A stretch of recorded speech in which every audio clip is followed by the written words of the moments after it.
Hey everybody, I want to touch up on a couple more points or show you a few things around the website, which I think will be probably helpful for you. So also thinking about how I need to break stuff up to not give away some questions that are going to be asked in the coming week. So there's going to be more videos to come where I kind of step through my process of how I choose targets. But the main theme or the main takeaway of this course is called, hey, making them visible observing program. Well, a lot of the work has been done for you for the AAVSO. It would make sense that we would give you resources to not just leave you out on your own to figure out what's the best things to observe.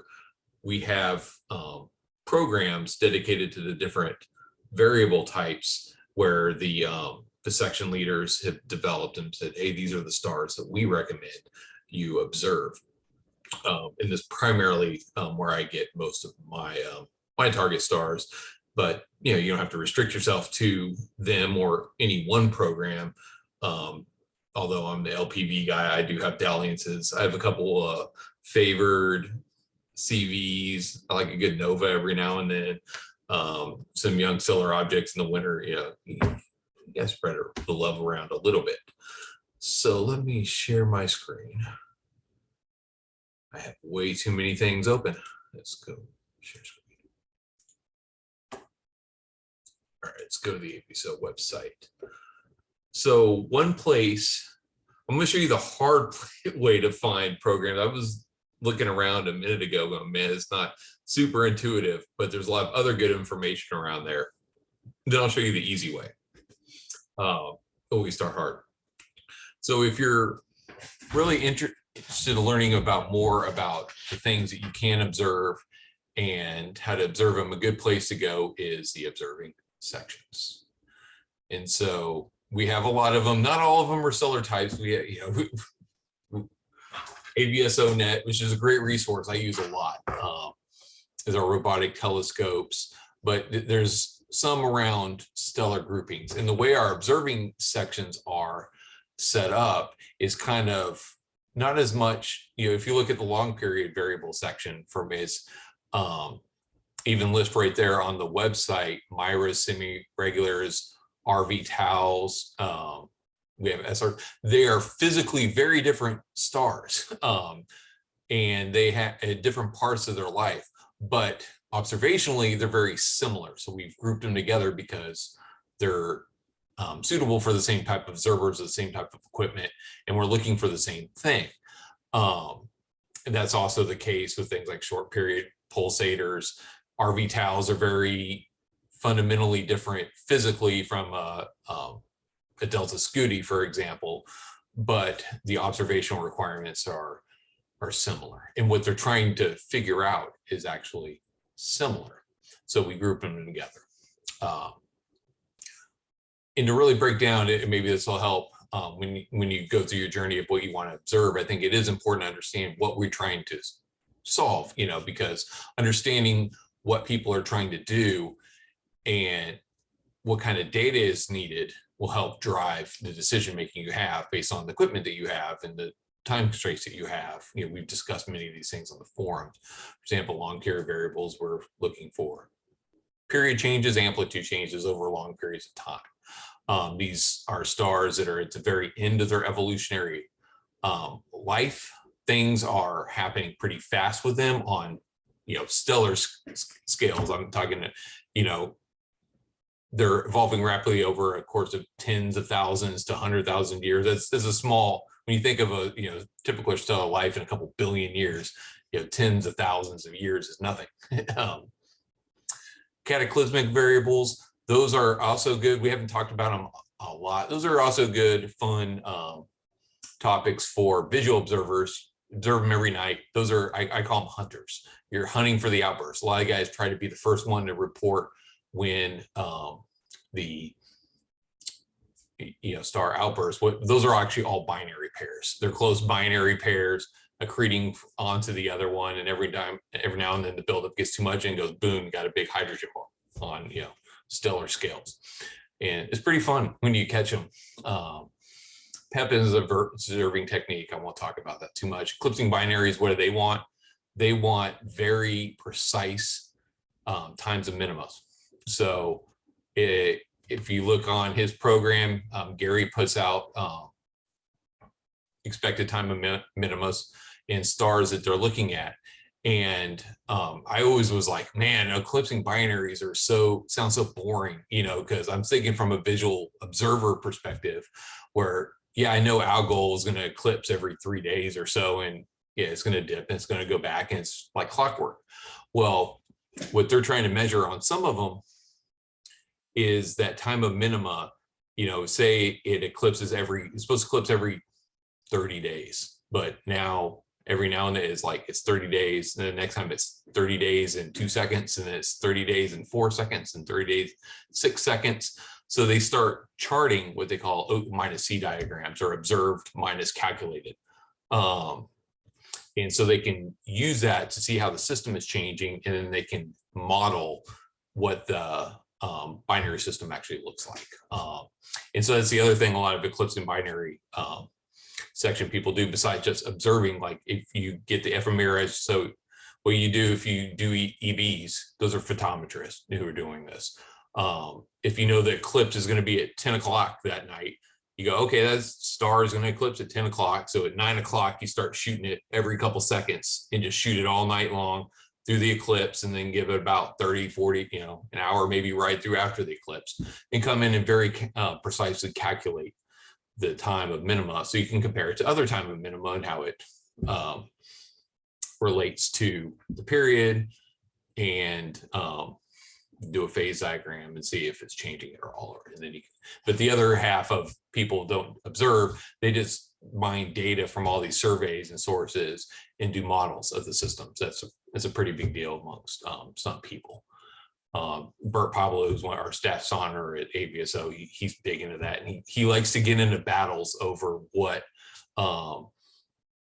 binary modeling programs are the best, mainly because he's part of a group that wrote one of them, so he of course thinks his is better than everyone else's. I've seen many cat fights on this. Short period variable pulsators is, again, this is realm of photometry, very you know, they're measuring periods just like, and amplitude just like LPVs, but they're much more clockwork. They don't vary as much as LPVs, and it's over shorter time periods. And so they're trying to model astroseismology, which is a very complex subject, and mostly over my head for the most part, because these are like Delta Scutis, they're main sequence stars. Giradas, they're main sequence stars, but they're in the instability strip. They're physically unstable, and they pulsate and kind of rattle along. Exoplanets are kind of self-explanatory. Again, it's just like EVs. They're looking for very precise time of minimas. They're just doing it with a transit of a planet versus a transit of 2 stars. Solar, they count sunspots. High energy guys, active galactic nucleus, gamma ray burst. I'm not as much up on that stuff, but they do some good things. Then the rest are spectroscopy technique, instrument equipment, self-explanatory. Young stellar objects is another good one for observers if you can maintain a high cadence. These are very erratic systems. Photometry is also good. Spectral analysis is pretty good. So if you go on most of these, they have more information about their section, and you can find, if you dig around, list of stars. So the LPV program basically are the 388 stars that we've deemed to be the most important. There's actually literature on here you can find in the section with how the criteria was developed and how it's changed over time. Basically, we had, here we go. There's a whole, here's the whole program. Coordinates, constellation, type, period, magnitude. But this was where AAVSO got its start. In 1911, Edward Pickering chose 372 LPVs that he wanted the amateurs to follow. And so a lot of these stars had very long track records, very long histories. So it was important to maintain those visual records, because when you get record data sets that long, you can start to see changes over time. It's tough with LPVs because they have, periods that might be a year and a half before they do one cycle. And these things might change slowly over tens of cycles. Well, tens of cycles is, decades. It's a long time. And, we say these things are evolving over periods of tens of thousands to hundreds of thousands of years. 100 years is a small time frame, but this is the best we got. And there are many stars where we are seeing these evolutionary changes happen over time. So the program was basically around stars with long observational histories and ones that had high number of observations, because they were deemed to be the most, and if they had scientific relevance. We also looked at stars that had a lot of literature that was written about them. And so ones that didn't have long observation histories, a lot of people weren't observing for whatever reasons, they got kind of cut. And we've also looked at things when it was first developed by Michael Simonson in 2009. May he rest in peace. That was a big loss to us. He also looked at what the surveys are doing, because there were a lot of, these are things that we didn't talk about or had to come up with on being surveys, but there are fields that are too crowded. Most surveys have large pixels, so they can get real granular on specific targets in crowded fields. So it's another place where observers can, so look at factors like that. This was the list that was most important. It's been looked at a few times, every couple of years, we kind of examine it. I have spreadsheets because I look at a lot of these stars that have been seeing downward trends in observations. So I get on the LPV Facebook going like, hey man, we got to look at these stars. We don't want to lose these, because if you get below a certain critical mass on these stars, then we're no longer have relevant data. And visual data is actually what gets used the most by professionals. I mean, not the most, but that's what they come to the AAVSO for. They really don't use our photometry very much. They might with specific individuals, not with what's in the AID, but with visual, they do, where there can be enough data for mass. I think I gave away, I was going to talk about that. I got some good stories on that. I was going to talk about that at a different time. But if you go to these different things, if you want to look more into eclipsing binaries, you probably won't, because it's more photometry. He has his target list. So does cataclysmic. He's got more information about it, and he actually uses the target tool for their program stars. I don't like the target tool myself, but feel free to play around with it. I find there's better ways. I'll get into that. That's another video. I'm probably rambling a little much. Well, let's go to the easy way. So I told you, hey, we have these programs. They were lists of stars that were determined by, people know, or there was a process of screening out which we felt were the most valuable targets for observers to observe. You can find them on the section web pages if you dig around. If you don't want to dig around or don't want to try to, kind of impatient like I get, another better way to find them is go to the variable star index. I use variable star index a lot. There's a lot you can do with it. We have an upcoming, I'll do a tutorial later, or if I'll dig up the one I did last year for this course. It's an awesome tool. You can do a lot with it. We have like I said, we're going to have an assignment related to VSX in the coming week. So click on it. This is what you get. Here's a key trick. For whatever reason, when you first open VSX, it doesn't give you a lot of the drop downs where you can put in filter criteria of stars. So if you know exactly where you want to go, you can just type in your star and you get a lot of good information about that star. How many times it's been observed, or it is, sequence. So you can check if you got good comp stars or not. I know this one does. Spectral type, variable type. If you don't know what UGSS means, you can click on the question mark and find out that's a Eugenorum SS Cygni type. If you don't know what that is, you can find it on the website or Google. Links to literature, links to surveys. Actually, I'm going to do that later. That's in the tutorial. Not what I'm trying to accomplish here. Let's go back to the search. Key thing when you first get here, click on more. Keep clicking more until you cannot click more anymore. More. Okay, so now we're at less. We can stop. So in here, you can put a bunch of parameters if you want to search for stars. You can search for all the variables in a constellation. You can put in maximum and minimum magnitudes. I'll do all this in the tutorial. Variable type.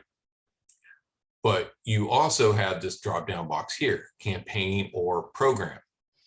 If you click, there's a bunch of them. So if you wanted to look at the LPV program, instead of digging through and finding that Excel spreadsheet that I had on the section page, you can click on LPV program and you can search. And you will get 388 stars. 388 stars. You can export this to a CSV. So if you want to do any sorting, if you want to know more about the stars, you can click on them just like we did SS Cygni and learn more about it.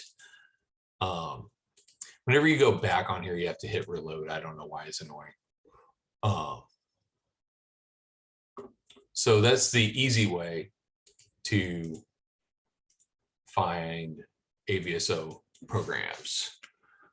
If you want an LPV program, if you wanted to look at the different campaigns, the Z campaign, that was one, I think that was been over for a while, where they're trying to determine if stars were Z camel a part of the stars or not. You have a TTARI, star observing cage, UXOR hunt, YSO program. So if you want, I want to do young stellar program objects. There's a product. It's 178 young stellar objects for you to go forth and look at, and then you can export a CSV and sort it however you want, or come up with a mismatch wherever you want. So it's a good place if you're really going, hey, I don't know what they really want me to observe. The programs are good places, especially if you're like, you have a stellar type you like, or maybe you just want to mismatch a couple. These are good places to find high value targets that the AAVSO leadership said these are the ones that are really important for us to focus on. Then, if you want to salt in your own, as I do, I'll go into more depth on ways to find good targets and how to sort them out. And even when it comes to these, I'll step through in another video how I go about it, my process, because all these are probably not going to be great targets, or they may not be good ones for you. So we'll go into that more detail in the future, but I just want to let you know that these programs are out there. They're there for you to use, and VSX is the easiest way to find it, but you can also get them from the observing section web pages. Although I do also recommend poking around the section web pages. There's a lot of good information on there. There's a lot of base knowledge on each stellar type and some of the things that we're trying to do with each one of them, and so that can help raise awareness to what we're doing and let you decide what interests you and what path you want to take. That's all I got for right now, and I will catch y'all later.